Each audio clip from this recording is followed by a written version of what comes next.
அக்கறைக்கு இக்கரை பச்சை. அக்கறையில் இருந்து பார்க்கும்போது பசுமையாக தெரியும், இக்கரையில் இருந்து பார்க்கும்போது அது பசுமையாக தெரியாது.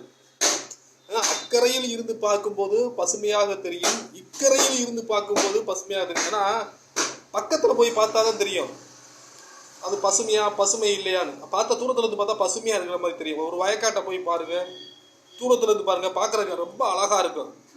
பக்கத்துல போய் பாருங்க, அந்த தூரத்துல இருந்து பார்த்த அழகு பக்கத்துல பார்க்கும்போது அந்த அழகு இருக்காது. அதான் அக்கறையில் என்ன வேடு, அக்கறைக்கு இக்கரை பச்சை, அதுதான் இது அர்த்தம்.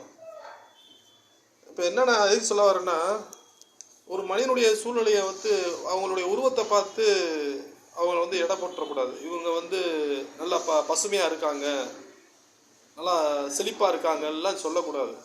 அவங்க உள்ளே போய் பார்த்தா தான் தெரியும் அவங்களுடைய சூழ்நிலை. யாரையும் அப்படி சொல்லக்கூடாது. அவங்க சூழ்நிலை அவங்களுக்கு பெருசாக தெரியும். அவங்கவுங்க தகுதிக்கு தகுந்த மாதிரி சூழ்நிலை அமையும். இந்த மாதிரி தான் வேலை பார்த்தாச்சுன்னா அந்த வேலையை உடனே கொடுக்குறக்குள்ள வழியை பார்த்துடணும். அந்த வேலையை நீட்டி நிமித்திக்கிட்டு கொடுக்கறதுக்கு இழுவையாக இழுத்துக்கிட்டு இருக்கக்கூடாது. அது நல்லா இருக்காது, அது அழகல்ல. அவங்களுக்கு எவ்வளோ கொடுக்க வேண்டியதோ நெட்டையோ குட்டையோ கையில் கொடுத்து ஒப்படைச்சு கணக்கை முடிச்சு விட்டுறணும். அதான் சரியான ஒரு மனிதனுக்கு அழகு. அந்த வேலைக்காரனுக்கு கூலியை கொடுக்காம நிப்பாட்டி வச்சுக்கிட்டே இருந்தால் அது அழகல்ல, அது நல்லா இருக்காது பார்க்குறதுக்கு.